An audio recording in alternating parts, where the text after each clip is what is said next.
Regresando al contexto de lo católico, por ejemplo, en gran parte de las familias católicas mexicanas, que además es una religión mayoritaria en este país, el altar de muertos no se pone en cualquier lugar que se te ocurre, se pone donde está el altar de la familia. O sea, que en cada casa católica siempre hay un santo, siempre hay una figura, y ese lugar es como el lugar de culto familiar, y es ahí donde se pone el altar, en el contexto de los santos, ¿no? Entonces no hay ninguna posibilidad de estar adorando a la muerte, cuando a quien tienes ahí es al santo de tu devoción y a un Cristo, ¿no? O sea, para empezar.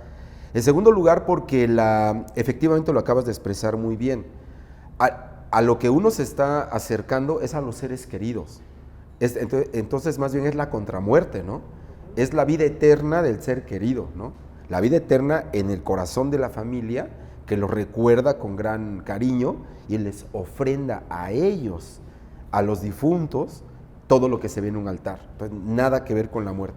Ahora, ¿por qué las calaveritas, no? O sea, hacemos calaveritas de chocolate, hacemos calaveritas de azúcar, ¿no? Bueno, lo que sucede es que también hay una representación muy particular de la calavera que tiene vínculos simbólicos. Y esos vínculos simbólicos tienen que ver tanto con las culturas prehispánicas, donde estaba muy presente el tema de la calavera, como en la misma religión católica llegada de Europa, en donde estamos hablando que Cristo fue crucificado en el Monte Calvario, y el Monte Calvario es el monte de la calavera.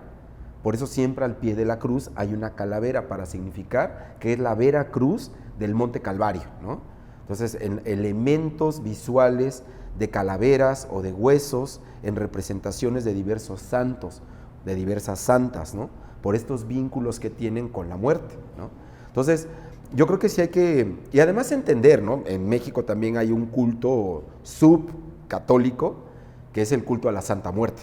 Y ese culto a la Santa Muerte, ese sí, es referido directamente a la figura de la muerte, porque también se habla de la Santa Muerte en la liturgia católica, pero en México se hizo una transformación para tener a la Santa Muerte como una calavera, vestida además como Catrina, ¿no? Como novia a veces, que es a la que se le rinde culto. Pero esa es una subinterpretación que ciertos grupos muy acotados y muy particulares de México siguen, ¿no? Muy nuevo, es una cuestión muy nueva. También válida, ¿por qué no, no? Cada quien sabe por dónde va. Pero además es un culto muy de la Ciudad de México, que se ha extendido por todo el país y sobre todo muy de Tepito, o sea, tiene su barrio de origen, ¿no? Entonces sí, para la gente que de repente diga, no, pues es que yo he visto que hay una Santa Muerte y la veneran, sí, efectivamente, pero no tiene que ver, nada que ver con la fiesta de los fieles difuntos.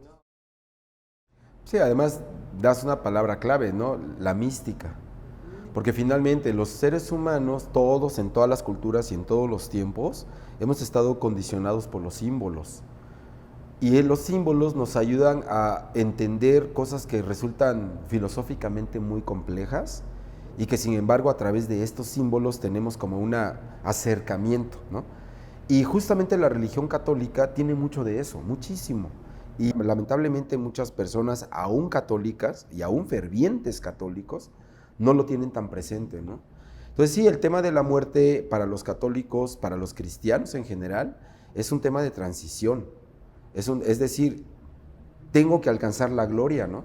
La única manera de alcanzar la gloria, pues es muriendo, concluyendo este periodo que me tocó vivir aquí, ¿no? Diferentes maneras de explicarlo. Pero al final del día, cuando nosotros estamos hablando de la celebración del Día de Muertos en México, ni siquiera tiene que ver con eso. Ni siquiera tiene que ver con perderle el miedo a la muerte, o con burlarte de la muerte, o con jugar con la muerte, ¿no? Simple y sencillamente estás entendiendo que la muerte es un proceso al que nos tenemos que enfrentar todos y que nosotros tenemos en nuestro corazón y en nuestro sentimiento a nuestros seres queridos. No es otra cosa que estar conscientes de que quienes trascendieron volverán a encontrarse con nosotros una vez al año y tendremos la oportunidad de tenerlos con nosotros y asumir que están ahí con nosotros, y por eso hacemos una fiesta, ¿no? Entonces, entendido ya eso, entonces dice, pues con razón hasta cohetes echan, ¿no? O sea, no estamos diciendo, ay, que viva la muerte y que nos lleve a todos, no, estamos diciendo, bienvenidos nuestros difuntos, qué bueno que están una vez más aquí con nosotros, ¿no? Es bien interesante. Y que también no se nos olvide, por esto que acabas de comentar, que un sacrificio no es un divertimento. La misma palabra lo dice, es un sacrificio. Como un sacrificio es el ayuno para el culto católico, ¿no? O sea, ¿por qué dejas de comer? Porque estás haciendo un sacrificio. ¿Por qué renuncias a la carne? Porque estás haciendo un sacrificio. Y esos sacrificios son a manera de ofrenda. Y vienen desde tiempos muy remotos, ¿no? Claro, el sacrificio de sacarle el corazón a una persona, pues sí, pero ¿qué estás pidiendo? Estás pidiendo que el sol acabe de dar la vuelta. O sea, no estás pidiendo cualquier cosa, ¿no? Ay, lo voy a hacer para ver cómo sale el chorro de sangre. No, lo haces porque hay un sentido ritual en torno a una creencia socialmente aceptada de que le estás dando fuerza al sol para que siga girando alrededor del mundo, ¿no? Imagínate nada más qué importancia. Claro, sacado de ese contexto, dices, pues qué salvajes, ¿no? Claro. Digo, no se entendería la religión judía hasta antes del Éxodo si no es con sacrificios de animales en el altar del templo. O sea, no es que llegabas nada más, o lo que ahora vemos como la hostia de los padres en la religión católica, que dicen, es el cuerpo de Cristo. Es el cuerpo de Cristo. Entonces no es también una cuestión cualquiera, ¿no? Entonces, y eso se volvió un símbolo, ¿no? Al final de cuentas, está simbolizándolo. O la sangre a través del vino, ¿no? Pero te estás comiendo a Dios, ¿no? Y estás tomando su sangre, ¿no? Sí, entonces son símbolos, ¿no? Al final del día, yo creo que una de las cosas que nos enorgullece como mexicanos es justamente esa complejidad. Somos una nación de naciones, ¿no? Somos un pueblo de pueblos y no nos inventamos ayer. No somos un pueblo que empezó a forjarse hace 300 años, ¿no? Somos un pueblo milenario y a través de todos estos siglos y de todos estos milenios somos herederos de una complejidad cultural que se traduce en festividades como el Día de Muertos. Por eso no es que se puedan reproducir por cualquier lado, ¿no? Yo te diría que uno de los acercamientos culturales más notables al culto a los muertos mexicano es el de los chinos, por ejemplo. Yo creo que a los chinos no les impresiona tanto como a otros pueblos la manera en que rendimos culto a los muertos, porque también ellos lo hacen. Pero la misma historia es un tema de los ancestros, es un tema de nuestros seres queridos, no es un tema de la muerte en sí, ¿no? Y es bonito darte cuenta que al otro lado del mundo hay un pueblo también milenario, también con una memoria cultural profundísima, que tiene más o menos un mismo sentido, ¿no? Como a lo mejor lo tendrían los egipcios si siguieran existiendo como pueblo, como cultura egipcia y no como herederos ahora de la cultura árabe, ¿no?